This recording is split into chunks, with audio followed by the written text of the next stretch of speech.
central data lake, that's an Azure Data Lake Gen 2 storage account. Let me go on to the data flow. Let's create a new data flow. Let's give a name. Now, in terms of my source, I'll add the source for the source stream. Let's give a name for the stream. Now, in terms of my data set, I'll create a new data set. This is for Azure Data Lake. Now, in terms of the data flow, we don't have any way of processing binary information. So I can't choose this particular format. For now, let me choose delimited text. This is the only option that's close to it. Let me on continue.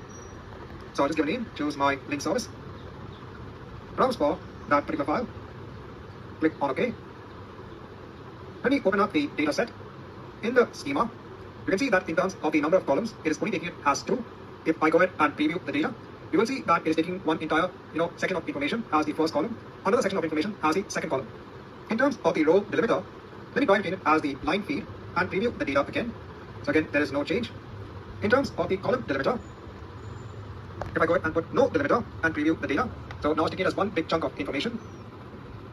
If I try to add some dynamic content, if I just hit space on my keyboard and click on OK and click on preview data, now I can kind of see that the information has been split across multiple columns. What I've done is I have just tried my best to ensure that there is some way of kind of splitting my information. So I did is just for the column delimiter, I clicked on space for that expression so that you take space as what is limiting the information. I'll go on to the schema. Let me import the schema. And now I have 10 columns in place. Going back onto my data flow, I'm going to enable the data flow debug option, because now as you're working with your data, it's good to debug the flow of operations. So if I go onto the data preview and hit on refresh, so you will see our columns of data. When it comes onto the first column, that's column _1, it has the IP address. So we don't have anything of much use when it comes on the subsequent 2 columns. What we'll do is we will take the information from column _1, that's 1, 2, 3, column _4, and go on to the right. We'll take the information here in column _6, column _7, and column _8. That's it for now. I'll choose the activity of now selecting the information, the columns that I want.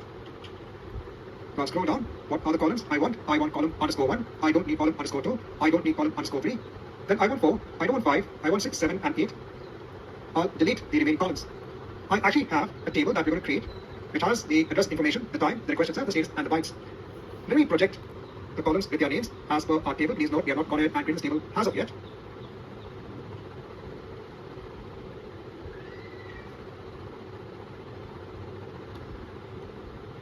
So we have our table mapping in place. If I go on to the data preview and let's hit on refresh, so this is in the next step now. In the next step, I can see that when it comes onto my IP address, it's fine. When it comes onto my request, it's fine, the status and the bytes. The only problem is when it comes onto the time local, we see in terms of the time, we are having this kind of open brackets for each value. We need some way of removing that.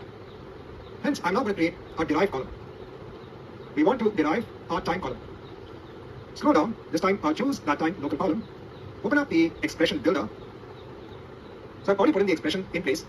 We can use the substring function to actually take out or pull out a particular string within a string. So I'm saying let's take the entire string when it comes on time _local. Let's start from the second character onwards because I don't want the first character of the left bracket. And let's go to the end of the string. How do we get the end of that string? We can take the entire length of the string itself and -1 because we don't need the first character. If you want to verify, click on refresh here because we have the data debug in place. And you will see that when you have your data in this format, it is now coming out perfectly in terms of time _local. Click on save and finish. Now that we have everything in place, let's add our sync. First, let me go ahead and create our table.